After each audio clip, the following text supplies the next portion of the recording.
Bismillah, alhamdulillah, wassalatu wassalamu ala rasulillah Sayyidina Muhammad ibni Abdillah wa ala alihi wa sahbihi wa mawalah wa la hawla wa la quwata illa billahil aliyyil azim.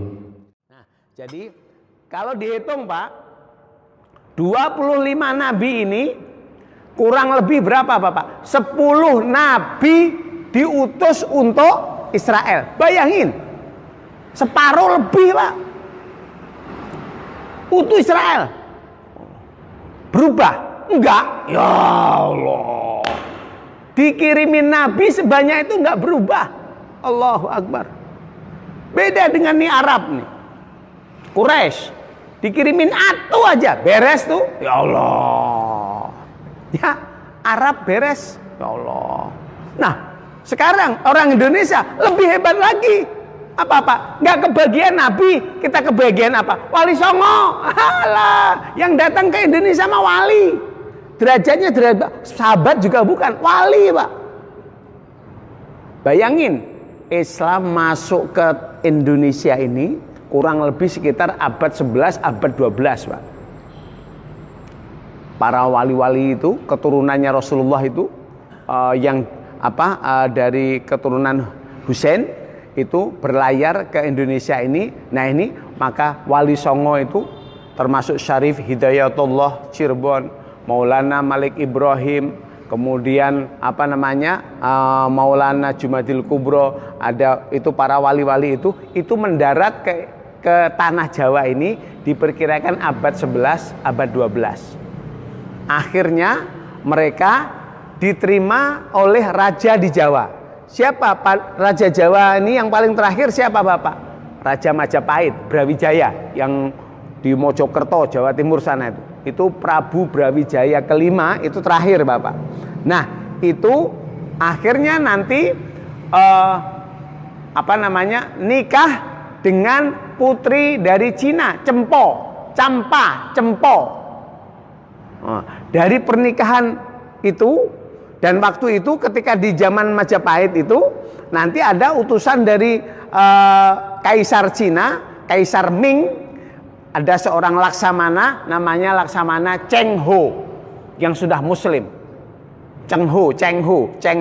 Nah itu muslim itu. Laksamana Cheng Ho itu kalau berlayar itu bawa 12 kapal gede-gede. Kapal satunya aja segede masjid ini. Masya Allah, itu bisa berlayar tuh berbulan-bulan Bapak. Cheng Ho. Nah, makanya Bapak-bapak dan Ibu kalau berziarah ke Cirebon, dibuka itu pintunya. Saya pernah sekali naik ke atas itu, di sebelahnya makam Sunan Syarif Hidayatullah itu ada nisan yang sama, kira-kira ada 10 baris. Ternyata apa? Ini adalah pengawal putri dari Campa. Nah, jadi hubungan antara Kesultanan Cirebon dengan Jawa ini sudah erat dengan Cina dari dulu. Akhirnya, makanya kalau kita lihat di di Cirebon itu nempel di dinding-dindingnya itu piring-piring pada zaman Kaisar Ming. Itu abad-abad 12-13. Nah, alhamdulillah dengan izin Allah orang Jawa ini, orang Sunda ini yang dulunya beragama Hindu, beragama Buddha, animisme, dinamisme berubah total. Ya Allah. Nah, yang Sunda ini, yang Cirebon itu berubah jadi Muslim, yang di Jawa juga Muslim, semuanya alhamdulillah. Kemudian nyebar kemana-mana. Mereka para wali-wali ini berketurunan, akhirnya mendirikan pondok-pondok. Nah kiai-kiai itu kalau dirunut tembusnya adalah para Wali Songo. Wali Songo ini dirunut lagi tembus dari Rasulullah Sallallahu Alaihi Wasallam. Termasuk Yai Hashim Asy'ari, mbahnya Gus Dur itu adalah keturunan dari Rasulullah Sallallahu Alaihi Wasallam. Yai Hashim Asy'ari itu beliau termasuk punya terah yang tinggi. Nah, jadi itulah kisah Jadi alhamdulillah Bapak Ibu, yang ke Indonesia bukan nabi, bukan sahabat, tapi wali songo. Berubah. Israel dapat kiriman 10 nabi, nggak berubah. Bayangin bandelnya Israel. Wah Allah. Jadi bandelnya apa? Pol. Masya Allah. Kita mah alhamdulillah ya Bapak ya. Kita lihat kalau kapan-kapan ke mana itu, ke Jawa Tengah itu, di Magelang itu, Candi Borobudur itu candi apa Bapak? Candi orang Buddha. Kalau Bapak ke arah Klaten, ke Solo, Klaten sana ada candinya Candi Prambanan. Itu lambang agama apa? Hindu. Jadi agama Hindu, agama Buddha pernah besar di negeri ini. Giliran di Mojopahit itu campuran Buddha Siwa, Hindu dengan Buddha campur. Kemudian setelah masa Mojopahit Islam datang, para wali-wali tadi datang, akhirnya yang Hindu lari nyebrang ke laut, tinggal di Bali. Sampai sekarang Hindu bertahan di Bali. Nah, itu sejarahnya. Nah, jadi sekarang memang Hindu di Bali itu kuat karena memang dulu itu adalah warisan dari Mojopahit. Sementara ini alhamdulillah itu basisnya di Jawa ini sudah berubah semuanya menjadi Muslim, santri Muslim. Nah, ini adalah dakwah ya. Kita harus tahu sejarah ini, makanya maaf kita belum pernah ngadain ziarah Wali Songo ya Pak Haji ya? Belum ya? Oh, nggak usah jauh-jauh Wali Songo, Wali Jakarta aja belum juga ya, Masya Allah. Wali kota, aduh, Masya Allah Pak Haji Risman. Ini di wali yang paling dekat di Jakarta. Oh ya, Mbah Priok juga. Ada yang lebih tua lagi Bapak. Ini yang di pasar ikan.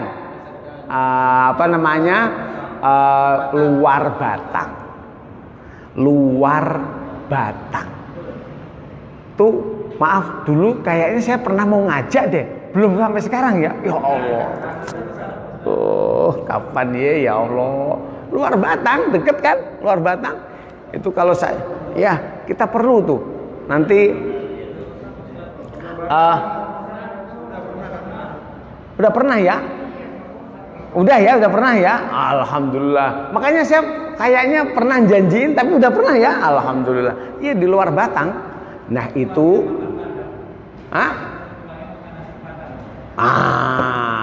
betul. Ingat aja warung Padangnya ya Allah, Masya Allah. Ya. Jadi, nah kalau kita lihat itu beliau ini Ali Aidrus ya, itu keturunan Rasulullah Sallallahu Alaihi Wasallam, itu yang dakwah di sana.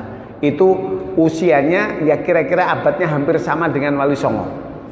Nah itu kenapa disebut dengan Luar Batang, karena setelah beliau wafat, begitu dimasukin kurung Batang oleh Belanda, mau dikuburkan di depannya Wali Kota Jakarta Pusat.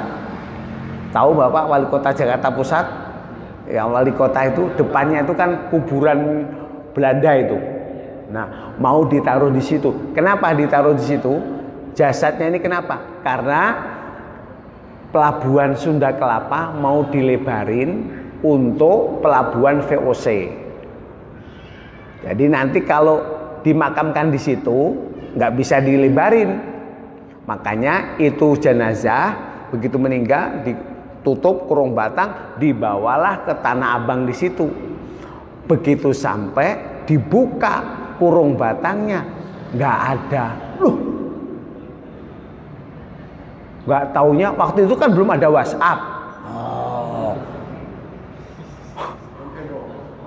Belum ada video call, belum ada WhatsApp. Nggak taunya ada informasi jenazahnya masih ketinggalan. Lah gimana ketinggalan, orang tadi dimasukin, balik lagi Pak. Masa diusung lagi, ditutup lagi kurung Batangnya, dibawa ke sini. Nyampe di situ buka, hilang lagi. Makanya sampai 3 kali hilang. Itu berarti tandanya apa? Oh, berarti beliau nggak mau dimakamkan keluar daripada di daerah itu. Sejak itulah maka disebut dengan, karena berada di luar kurung batang, disebut luar batang. Nah, itu sejarahnya itu. Nah di sebelahnya Habib Bakar Ali Idrus, kita lihat sebelah kirinya itu ada makam satu lagi. Itu adalah muridnya. Saya lupa namanya itu orang Cina. Orang Cina yang menjadi muridnya beliau akhirnya dimakamkan di sebelahnya itu. Masya Allah. Jadi kalau kata ziarah pasti ada di situ. Nah, itu pertama kali yang dakwah di Jakarta. Makanya sebagai orang Jakarta yang lama di Jakarta ya Bapak Ibu saudaraku, ayolah jangan sampai nggak tahu dai awal Jakarta ini. Nah terus itu adalah dainya. Nah terus kemudian ada lagi Pangeran Ahmad Jayakarta yang disebut dengan Pangeran Jayakarta, itu namanya Ahmad Jakarta. Itu sekarang makamnya itu beliau adalah keturunan dari Syarif Hidayatullah yang ada di Cirebon, kemudian diutus ke Jakarta dakwah di sini, kemudian akhirnya perang dengan Belanda, kemudian makamnya disembunyikan di Jatinegara Kaum di Rawamangun. Itu di Rawamangun. Nah itu ada kira-kira setengah masjid ini, itu kalau lagi pas hari raya ulang tahun Jakarta, nah itu pasti diadakan di situ, doa-doa di situ, karena beliaulah yang membuka kota Jayakarta yang kemudian belakangan disebut Batavia. Ini sebelumnya Pangeran Ahmad Jakarta atau Jayakarta, itu ada di sana. Petilasannya ada di kota. Nah itu petilasan. Dulu pernah tinggal di sana tapi makamnya disembunyikan di sana, Pangeran Jayakarta.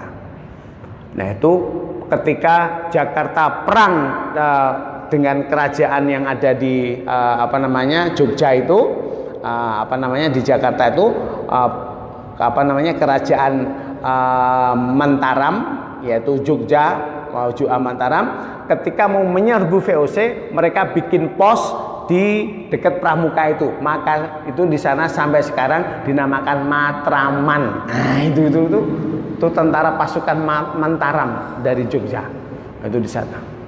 Wah itu kita perlu baca lagi sejarahnya itu Bapak. Masya Allah, alhamdulillah sekarang Jakarta kayak begini.